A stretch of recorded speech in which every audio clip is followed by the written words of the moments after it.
signs. I gotta go for a ride. Before I go skyline the place, I just keep rolling the dice. I don't even know how to play. I never knew what could I. No, spending money every night. I can't even keep my eyes closed. I be up until the light. Just wanna be honest. I'ma do me regardless. I don't want you. I want money. I don't need you.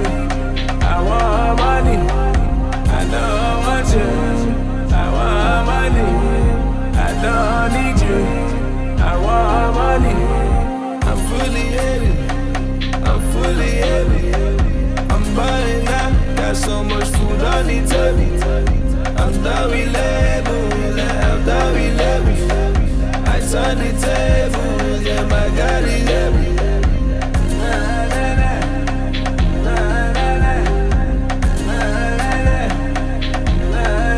Just wanna be honest. I'ma do me regardless. I don't want you. I want money. I don't need you. I want money. I don't want you. I want money. I don't need you. I want money.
And there you have it. That is my top 25. It's been a while. I actually wanted to make this video specifically because I just got back from Florida. I went on a trip with my girlfriend and we went to a couple of parks down there. Universal Studios, Universal Islands of Adventure, Fun Spot Kissimmee and Fun Spot America, SeaWorld Orlando, which I've been to before, and Busch Gardens, Tampa. These parks were amazing. I must say, out of all of them, I think I had the best time at Islands of Adventure. But something about Busch Gardens Tampa, it was greatness.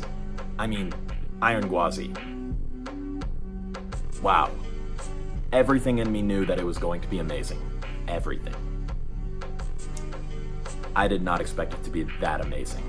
And yet, somehow, nothing has topped I-305. At this point, I'm completely convinced the only rides that could ever do it are the 4D models.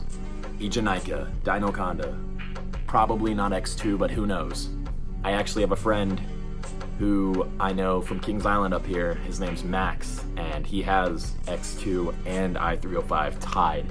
So who knows? I don't know if it's going to beat it, but at this point, those are the only roller coasters that I could see doing it. Ever since I made my last video on here, which was 50 blood moons ago, I've actually been to a lot of new parks. This wasn't a new one, but I have been to Dollywood. I rode Big Bear Mountain. Pretty good ride. It was actually surprisingly not childish. I have been to Six Flags Great America now, as you've seen from the list, and that park was just great. It was great all around. Every ride there impressed me in one way or another.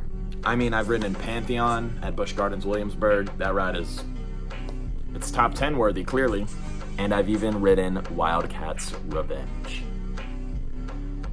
Wow. Yeah, that ride, I don't even know how to explain the strength of the airtime. I just don't. But after all of that, I have now ridden 192 coasters. I am 8 away from 200, and you know, roller coasters aren't something that I lock onto as much as I used to. If you used to watch my channel, you know how insanely addicted I was to them. It's not necessarily like that anymore. I definitely still love them, and I go and ride them whenever I can. But growing up was growing up. I'll do a quick recap, a little commentary, if you want to call it that, of my top 25. So 25 was Alpengeist. I love Alpengeist. I always have. It's great. 24 was Kumba. Kumba surprised me. Like I said, I just went to Florida not even a few days ago, and I went to all of these parks, and it's really what triggered me to make this video. Kumba was sick. 23 was Incredible Hulk. Whew. That might just be the most intense B&M I've ever ridden. 22 was Magnum. Magnum is great. I know for some reason most of the population does not like it, but I'm sorry. It is top 5 in that park. 21 was Phantom. Phantom's Revenge is an awesome hyper. It's great. 20 was Diamondback. I'm not even biased toward that ride because I work at it. I work up at Kings Island. I've told you guys that before. And Diamondback is just a great ride. I do have a soft spot for it because I've ridden it so many times and I've worked it for 3 years now. But it's a great B&M hyper. It has really great sustained airtime. 19 was Mako. That was a new one. I just rode that about a week ago. Mako was really good. It's the best B&M hyper I've ridden, and it seems like it's going to end up being the best B&M hyper in the US if I ever get around to them all. 18 was Montu. Oh my. Okay, Montu, best B&M invert in the US, I'm convinced. That ride definitely lived up to the hype. 17 was Goliath at Great America. Goliath is just straight up fun. It's not the best RMC, it's not the worst, it's just a really, really enjoyable ride. 16 was Top Thrill Dragster. I only ever rode it once, and I know it's getting revamped right now, Top Thrill 2, but the one that I rode, and it wasn't even in the front, I rode in like row 4 or 5, I don't remember. That launch was greatness. It was so powerful. I don't even know what to say. I didn't know what to say when I got off. 15 was Max Force. That launch is destructive. There's no other word to describe that launch other than destructive. 14 was Shivering Timbers. Probably the most underrated roller coaster I've ever ridden. See, I wouldn't even care if someone were to rank that over the Voyage. Like, that might sound crazy to some of you who haven't ridden this ride, but it's insane how strong and sustained that airtime is. 13 was Storm Chaser. Storm Chaser's great. It's an amazing RMC, insanely strong ejector, and very similar to number 12, which is Twisted Timbers. Twisted Timbers is basically the same as Storm Chaser, except I found it to be a lot more fulfilling. It's basically what you've heard when people say it's a mini Steel Vengeance. That's exactly what it is, so it's a really good ride, and it's at my home park, so. Number 11 was Maverick. Maverick is a mini Intimidator 305, basically, and Maverick is just an all-around great ride. It has everything you want. It's got launches, it's got airtime, and it's intense. It's greatness.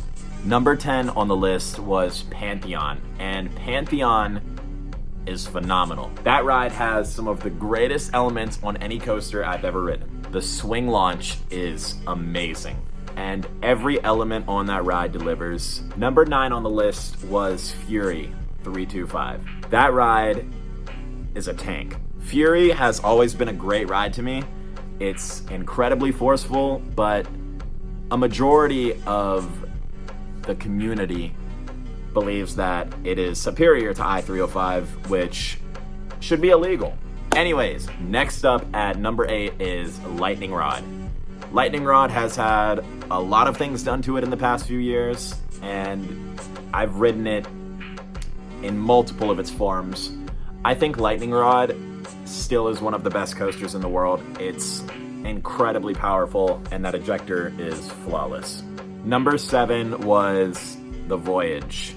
And the Voyage, when I first rode it back in 2021 at Hollywood Nights, wasn't anything to scream or shout at, in my opinion. I didn't actually ride it during the night. I only got to ride it during the day. If any of you know about the incident that took place, you'll know what I'm talking about. But recently, this past year, I got to ride it a lot more, and that ride is amazing.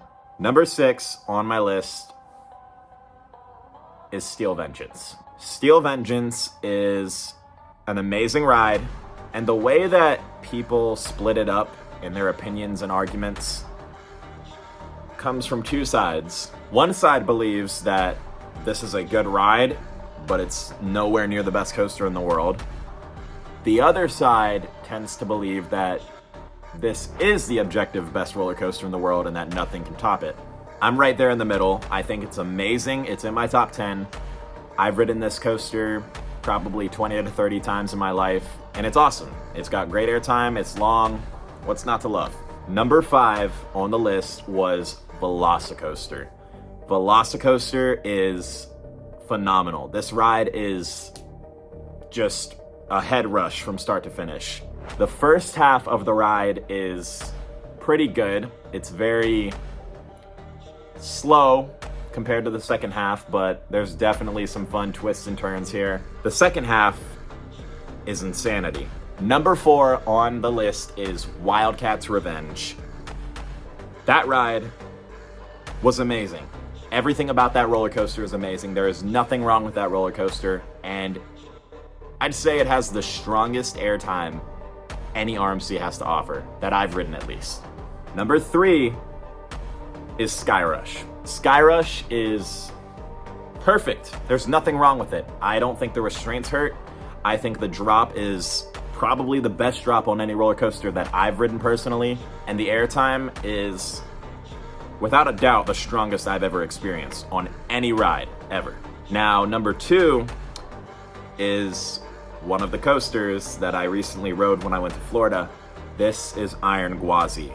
Iron Gwazi is insane. I can't even find the words to describe it because it's so intense.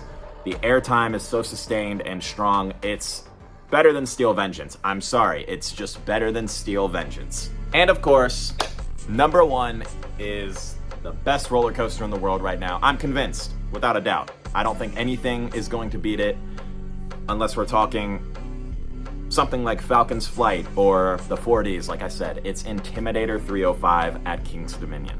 Intimidator has not changed one bit ever since I first rode it back in 2013 or 2014, one of those years. I-305 is by far the most intense roller coaster I've ever ridden. I've ridden Intimidator 305 hundreds and hundreds of times, maybe even over 1,000. That ride has not gotten old, and I don't think it ever will get old. It's brilliant. Everything about it is brilliant. It was a mistake, and it was the greatest mistake the world ever produced. So that'll do it for my top 25 roller coasters that I have ridden as of this point in 2024. I do plan on making more videos. I'm not sure what I'm going to upload and when, but it'll be a lot quicker than I used to upload. And I definitely have some ideas, so we'll see where this goes in the future. But for now, that's my top 25, and I hope you guys enjoyed it. Thank you so much for watching. Goodbye.